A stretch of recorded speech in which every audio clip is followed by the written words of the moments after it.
Presidenti Trump përgjysë e quajti sulmin ndaj 3 bazave të Iranit një sukses spektakolar. Tani,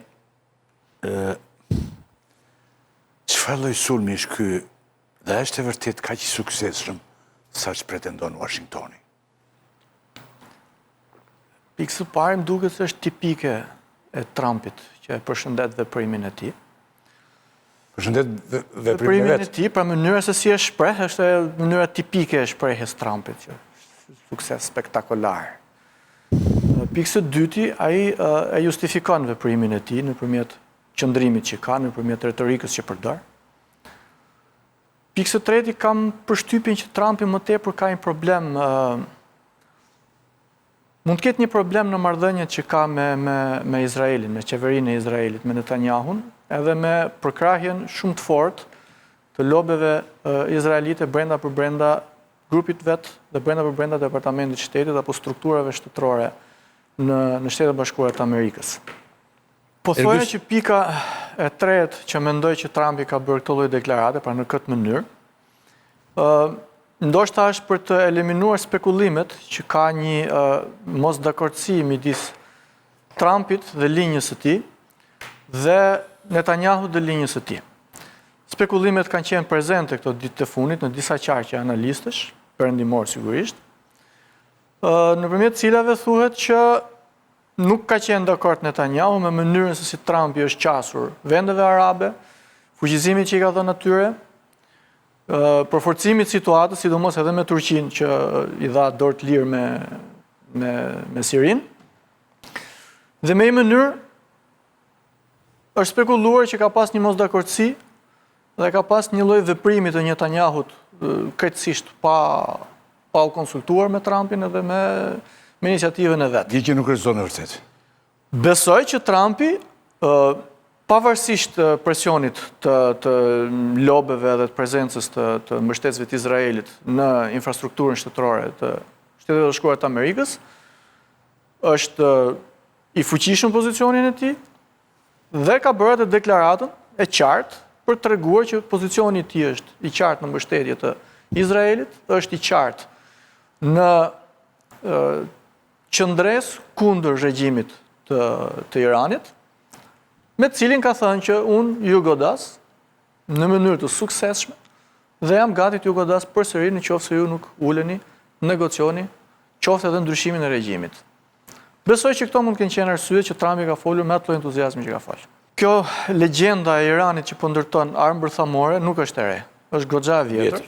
Dhe sidomos Netanyahu është politikani më i qëndrueshëm në ekspozimin e këtij fakti, ku vit mas viti, për shumë kohë me radhë, që në vitet 2000 ekspozon një situatë të tillë.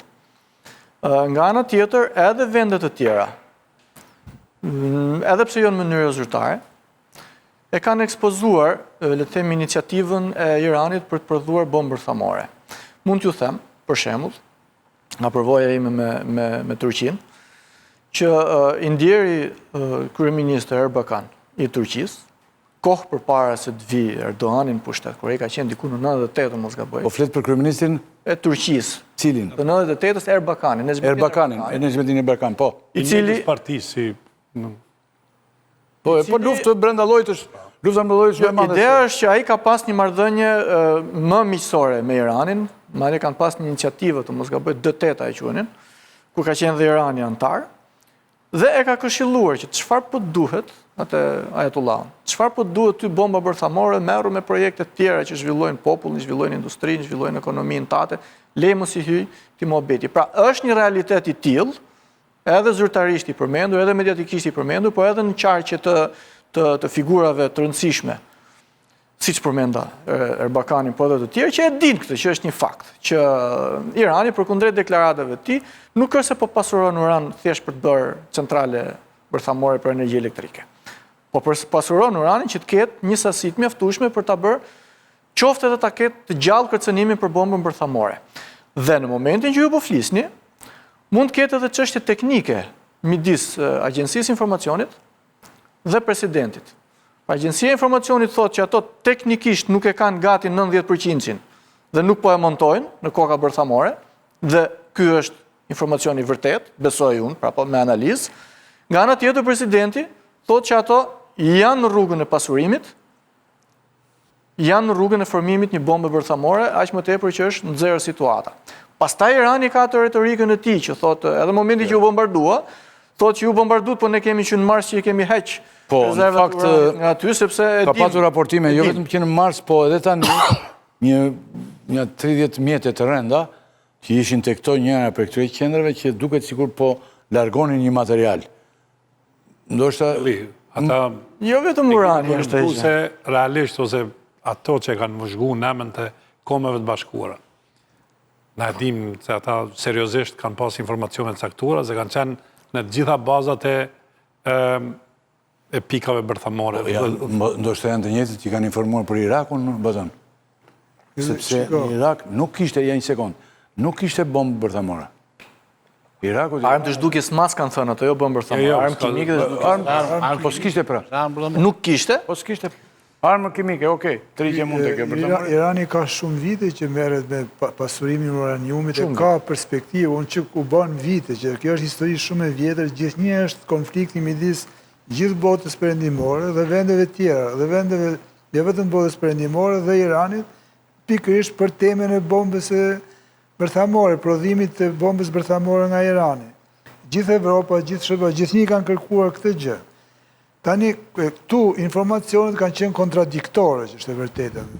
Ju përmendet një informacion, po edhe si më drejtori i Agjencisë Botërore të Energjisë Bërthamore ka bërë para disa kohësh një njoftim ku thotë se ato janë larg, vazhdojnë pasurojnë uraniumin në funksion prodhimit bombës bërthamore, por pak a shumë linin të kuptojë se po të vazhdohet, ato janë rreth 3 vite larg prodhimit ose prodhimit të një bombe bërthamore. Edhe rezervat e uranit i kanë nga 60%, duhet i çojnë në 90%. Prit, po them këtë, prit se do vi. Por tu Irani është shtet i mbyllur, ka qenë shumë e vështirë që edhe kjo agjensi, po edhe ekipa, investigime tjera, misione investigative tjera, të kenë akses të ke vërteta e qëruar. Dhe këtu askush nuk mund të flasë me kompetencë si është e vërteta e qëruar. Ama një gjë mund të thuhet që Irani, pavarësisht se në periudat caktuara përdor retorikën që ne duam e prodhojmë energjinë bërthamore për qëllime civile, Irani synon të prodhojë një bomba bërthamore, e ka objektiv strategjik të vetën. Një. Nga kjo pikpamje, e mbylla. Jo, ty vazhdon ti të thuash fjalët e tua, po se ne kemi jetuar në 2 kohët, edhe unë dhe ti, kohën e diktaturës dhe në kohën e re, që ndoshta është më keq tani, po kemi jetuar në 2 kohët, dhe mua më kujtohet për shembull që në kohën që ne ishim me kinezët, se ishim me rusët në fillim, pastaj u bëm me kinezët, na thoshin autoritetet e rëndësishme të vendit, po edhe njerëzit që kishin një nivel shoqëror baton sado të vogël, na thoshin që e ka Kina, bombën atomike, e kemi dhe ne.